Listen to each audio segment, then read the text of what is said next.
BJP ও সিপিএমের ষড়যন্ত্রের ফলে বাংলায় ২৬,০০০ জনের চাকরি চলে গেছে, এমনই অভিযোগ তুলেছে তৃণমূল কংগ্রেস। আর সেই ইস্যুতেই আজ রামপুরহাট শহরে তৃণমূল কংগ্রেসের তরফে একটি প্রতিবাদ মিছিল বের করা হয়, যে মিছিলে পা মেলান প্রায় ২,০০০ তৃণমূলের নেতাকর্মীরা।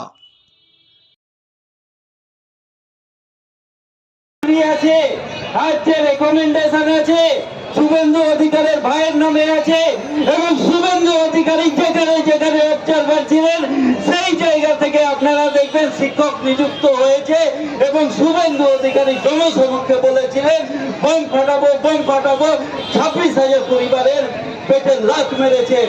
এবং বিকাশ রঞ্জন ভট্টাচার্য কি করেছেন, এই ২৬,০০০ বাংলার যারা মানুষ, বাংলার যারা মা বোন ভাই বোন আছেন তাদের যাতে চাকরি যায় তিনি সুপ্রিম কোর্টে মুভ করেছিলেন। এই তো সিপিএম এর চরিত্র, এই বিজেপির চরিত্র। আবার তারা মায়েকে বড় বড় কথা বলেন। আপনারা যদি থাকেন, আপনাদের বুকে যদি পাটা থাকে, তাহলে এইভাবে রাস্তায় নেমে বলুন যে আমরা অন্যায় করেছিলাম, আমরা এই শিক্ষকের পিছনে সুপ্রিম কোর্টে গিয়ে অন্যায় করেছি এবং চাকরি গেছে, আমাদের অন্যায়, আমাদের ক্ষমা করুন, ক্ষমা প্রার্থনা চান আপনারা। সে সাহস আপনাদের নাই, উন্নয়নমূলক সাহস আপনাদের নাই। আপনাদের সাহস আছে দাঙ্গা লাগাবো, মারপিট লাগাবো এবং অশান্ত করব।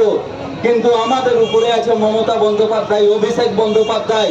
আপনারা যতই চেষ্টা করেন দাঙ্গা লাগাবার, যতই বাংলাকে অশান্ত করার চেষ্টা করেন, আমাদের মুখ্যমন্ত্রী করতে দিবেন না, আমাদের সেনাপতি অভিষেক বন্দ্যোপাধ্যায় করতে দিবেন না। তাদেরকে ধন্যবাদ জানাই, তারা আজ রাস্তায় নেমেছে। এবং যতক্ষণ পর্যন্ত মমতা বন্দ্যোপাধ্যায় এবং অভিষেক বন্দ্যোপাধ্যায়ের নির্দেশে যতক্ষণ পর্যন্ত এদের কিছু ব্যবস্থা না হয়েছে, আমরা রাজপথে